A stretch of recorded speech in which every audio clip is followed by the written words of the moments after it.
Today, I want to talk about a very controversial topic. It's the semi-automatic scout rifle.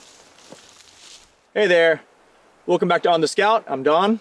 So many of you that already follow the channel know that my entire viewer base is based around the scout rifle, a bolt-action Ruger gun sight scout to be precise. There's nothing that brings up more ire and more controversy in the scout rifle community and the Jeff Cooper community built around firearms than the idea of a lightweight semi-automatic scout rifle. And so it wasn't until the recent times when small frame AR 308s began to be developed with the DPMS Generation 2, a few other makers like Rome and Blackhawk Engineering. This is a Patriot Ordnance Foundry USA Rogue, one of the lightest mass production small frame 308s.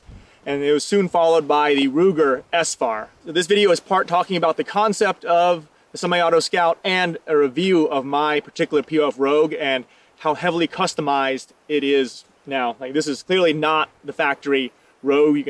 A picture will pop up of the factory Rogue, and I've shot that for several years. Hunted and killed some deer and elk with it, and it left a lot to be desired, so I had to make a lot of changes. First things first, POF did a good job of having their stock configuration very light off the rack. So it was about 6 pounds exactly. The website says 5.9. I measured it, it was more like 5.99. So it's already lighter than, for example, the Ruger Gunsight Scout comes off the rack at 6.2 pounds. So 6 pound semi-automatic is already incredibly light. I took that configuration and made the changes immediately. It was overgassed, it recoiled a lot, came with a small single chamber compensator brake and a fixed gas block. So because of that, it recoiled a lot, made a lot of recoil and blast. I took off that brake and put on a flash hider, which increased recoil but decreased muzzle rise. The adjustable gas block decreased the recoil, slowed down the internal reciprocating mass of the bolt carrier and the buffer weight. I swapped the stock MFT pistol grip off for a slightly less comfortable, slightly less grippy Hogue PDW grip, and I replaced the aluminum handguard that came with the Rogue and its huge heatsink barrel nut underneath with a very lightweight titanium and carbon fiber handguard here. Titanium barrel nut, carbon fiber handguard. The stock is the MFT. It's one of the lightest ones you can get already, and so kind of kept with that. As you see in the end, I replaced the single chamber brake with a titanium AB Raptor suppressor with Reflex. This is actually a custom pencil profile barrel that replaced the standard medium profile barrel that came with the POF Rogue. That barrel caused me nothing but trouble. It would shoot match ammunition and premium hunting ammunition like the Horn 80 ELDX. It would shoot all the ammunition usually around 3 MOA. It would shoot Wolf and M80 ball at around 4.5 MOA. It was a very poor quality barrel, and POF said that was within acceptable standards because as long as their barrels out of the factory shoot one type of ammunition, sub MOA, they said that counts as a sub MOA guarantee. For me, I like to shoot a lot of plinker grade ammo like M80 and 7.62 by 51 ball ammo, and having that ammunition shoot 4.5 is not acceptable to me. It's not satisfactory to me. So after several years and several thousand rounds of shooting, I had Paul Ross out of Florida make a custom 19-inch barrel to replace the poor quality POF Rogue barrel that was 16 inches.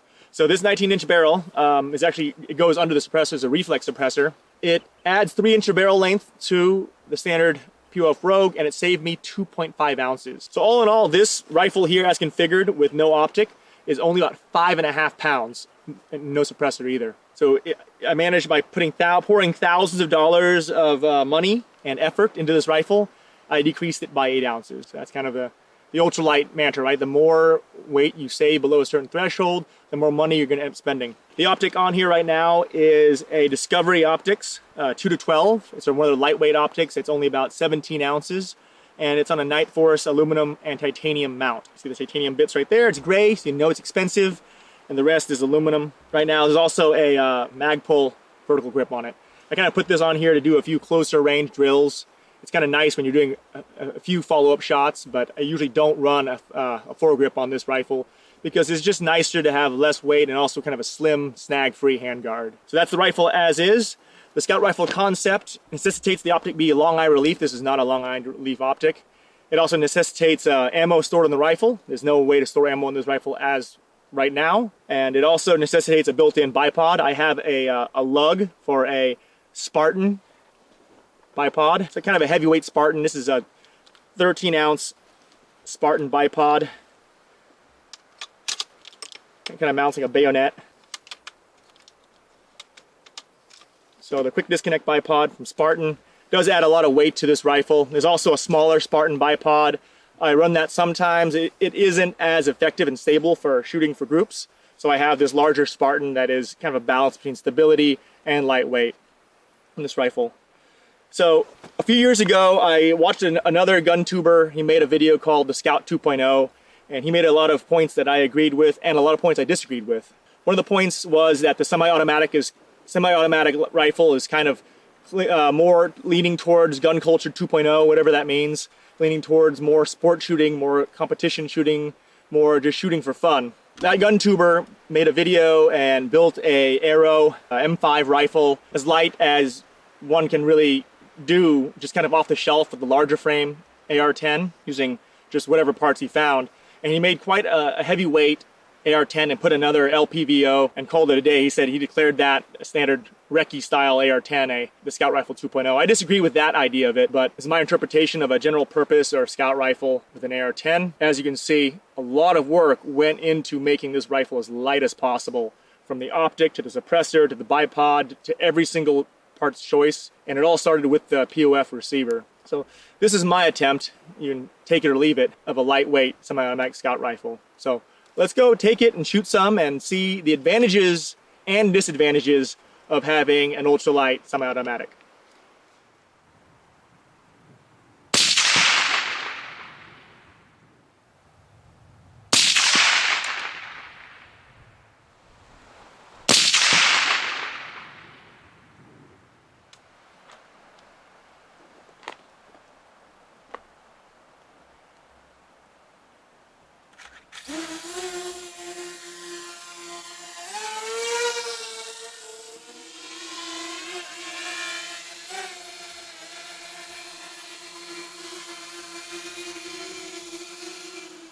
All right, good group.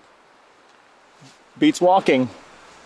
So one of the big purposes of the Scout Rifle is to be very lightweight and portable. It was meant to be carried by a person, a hunter, a surveyor, some other wilderness professional, great distances. And the idea of the concept is it can be shot a few times, and the Scout, not being a fighter, not being an assaulter, not being a soldier, gets out of there. The whole POF Rogue build I have right now is geared towards that. So despite having a heavier bipod and a large suppressor, it's a 12-ounce suppressor, this AR-10 weighs less than most people's standard AR-15 in 5.56.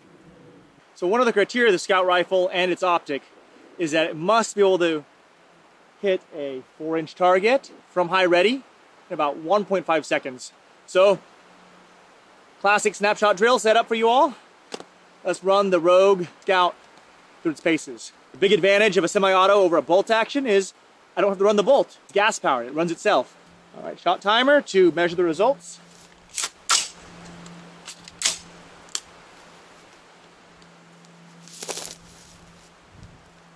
Lowest power on the scope.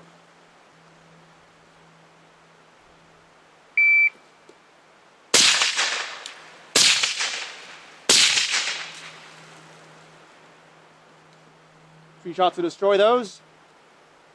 It did not register because I'm suppressed, and so I'm gonna have to do that again. Good thing I have a backup set of clays. All right, the next set, shot timer's closer to the muzzle. Let's see if I can get it to register the shots.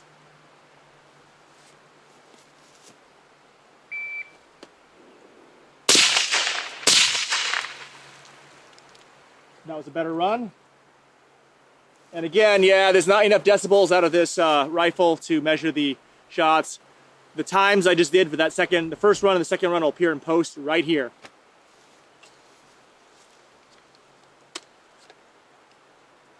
Just as important as being lightweight, having the right short length for Scout Rifle is important when maneuvering the Scout Rifle through dense terrain, packing it in a scabbard for an ATV or a horse. This AR-based Scout has a collapsible stock, so it can get a lot shorter. Some other semi-auto Scouts might have a folding stock. It might have no buffer receiver extension here in the buffer. For me, in this configuration, with this long Raptor, AB Raptor suppressor, it's exceeding the suggested 1 meter of total length. So if I take this suppressor off, it'll actually get to the short length needed to be a true scout rifle. So you see the profile of the barrel, super thin profile barrel. And I'll put a muzzle brake on it for a little bit, and you can see the whole package together in the short configuration. Ooh, this is hot. Here's the stock POF Rogue muzzle device. It's a single chamber brake with compensator holes on top. You can see it's very little to it.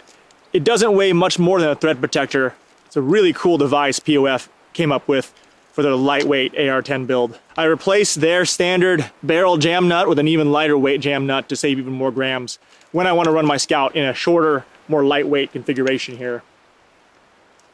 You can see the whole length of it, scale of it together here. Fully collapsed here, and then with a 19-inch barrel, my arm fully extended. I don't have a tape measure on me, but you can get a scale of this rifle. I'm over 6 feet, I'm 6'1", so maybe 6'2" with boots. And this is the collapsed Scout next to me.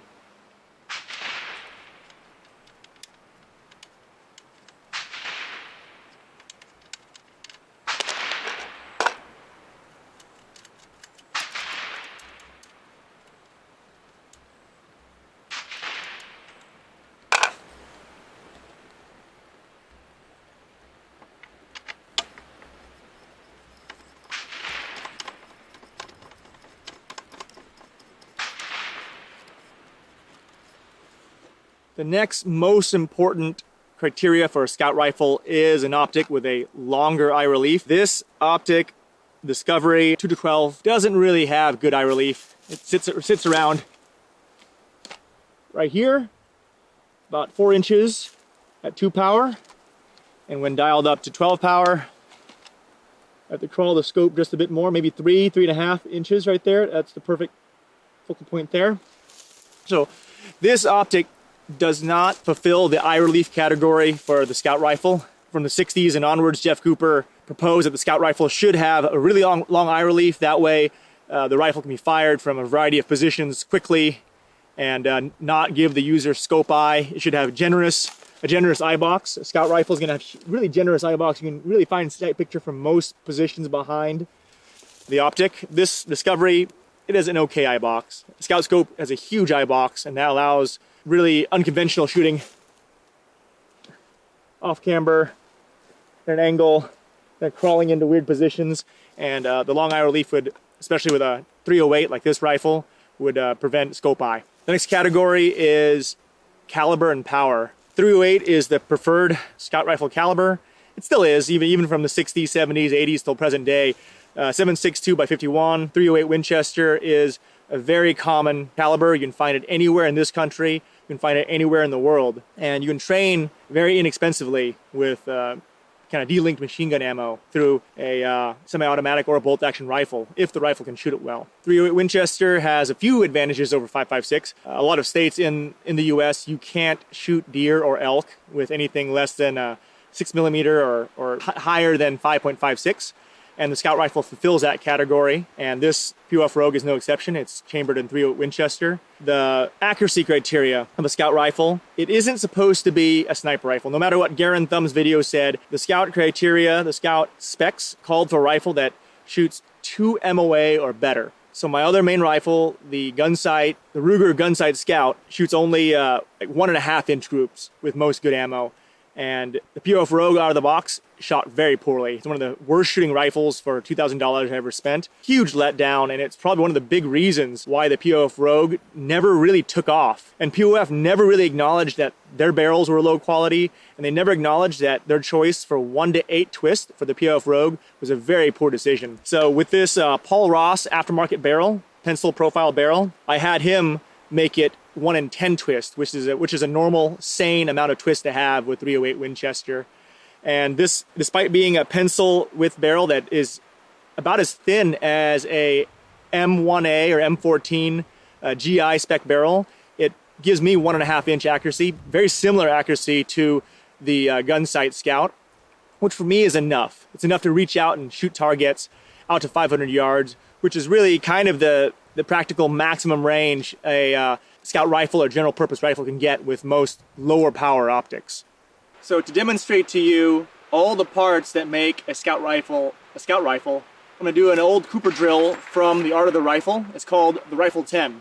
So I'll read from the book. For this test, we'll use an IPSC option target placed at 300 meters. There are 5 firing points marked with white paint. One at 300, 275, 250, 225, and 200. And the shooter stands clear of his firing point, loaded as he pleases, but unslung and with bipod, if any, folded. On signal, he dives into position, any position he may choose, and engages his target with 2 shots.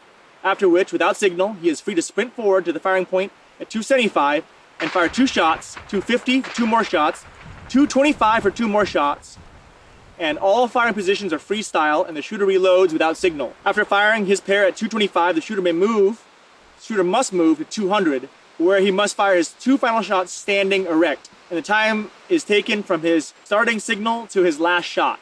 And given that my shot timer can't record this suppressed shooting, we'll record it in post, and we'll post the times up on the screen. It's a score that the IPSC target has a 10-inch center ring, and all shots in the center ring count 5. Shots within the out of the center ring count for 4. Shots on paper, but not within the rings, count 2. The maximum score is 50 points, and the par time is within 2 minutes. Any shooter who scores 40 points with half his shots in the next ring and in 120 seconds or less can consider himself a good shot. Well, I think this course of fire and is kind of leaning towards more cardio, more core power, getting up and out of prone or squatting. But we'll just use this drill to demonstrate how nice it is to run and sprint with a lightweight rifle versus a heavy one. So let's get to it and shoot this old drill and see how I do with the semi-auto Scout. All right, let's do the rifle 10 drill on your signal.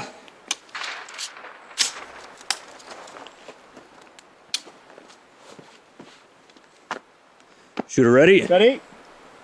Go.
The last 2 standing or just misses.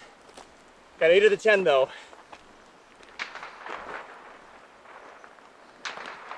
Woo! That's a hard drill. The anatomy of a semi-automatic Scout rifle. Tip to butt, lightweight muzzle device, whether it's a suppressor or a flash hider or a muzzle brake. Lightweight, if possible, bipod. Not the lightest weight one on here, but it's very stable. Accessory rails. It's the biggest thing about a modern Scout rifle is that modern rifles have places for M-lock or key lock, key mod. They have Picatinny wherever and whenever you need it. If I wanted to shoot thermal or a night vision clip-on, you could have that. You wanted a laser device that can go on a more modern rifle. A modern rifle also allows hand accessories like this foregrip or a hand stop or an Arca rail at the bottom. Here you see an M-lock quick disconnect for the shooting sling. The shooting sling is a modern 2-point tactical sling that can be used for shooting support, and it's a lot quicker to deploy than a traditional leather speed loop sling.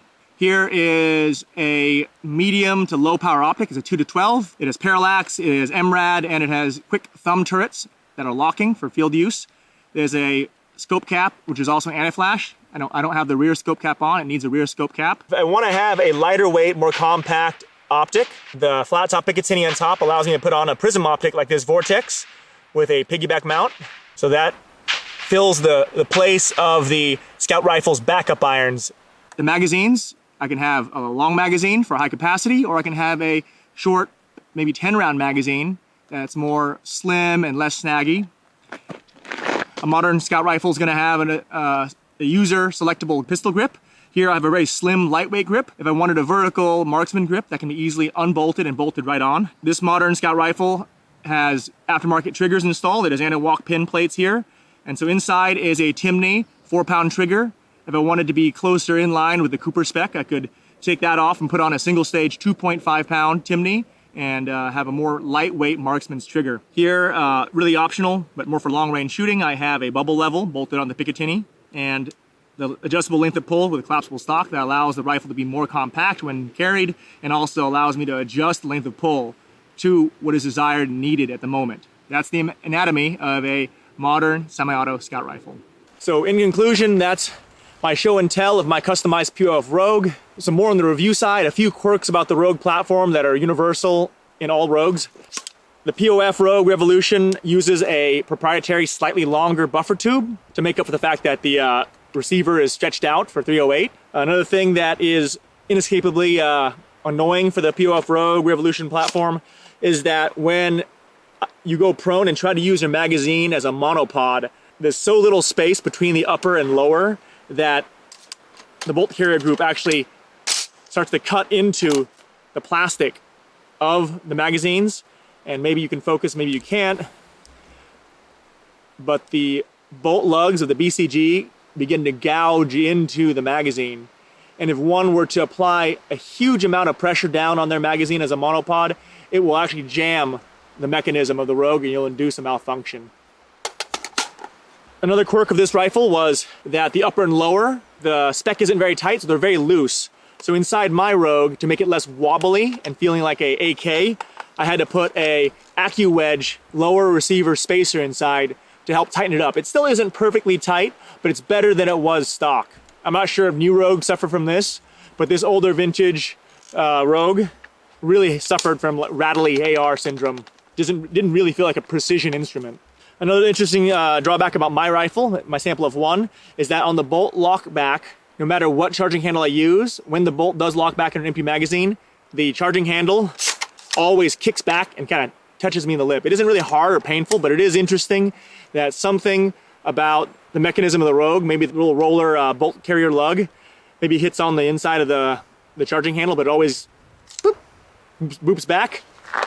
I reload, and it just closes like that. But just something to note on my sample of one.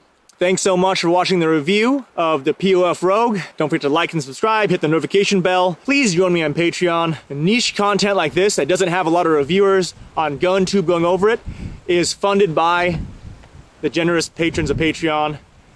Leave a comment. Do you believe in semi-automatic Scout Rifles? Do they exist for you? Did the semi-auto Scout Rifle hurt you? Leave a comment. Let's discuss it out.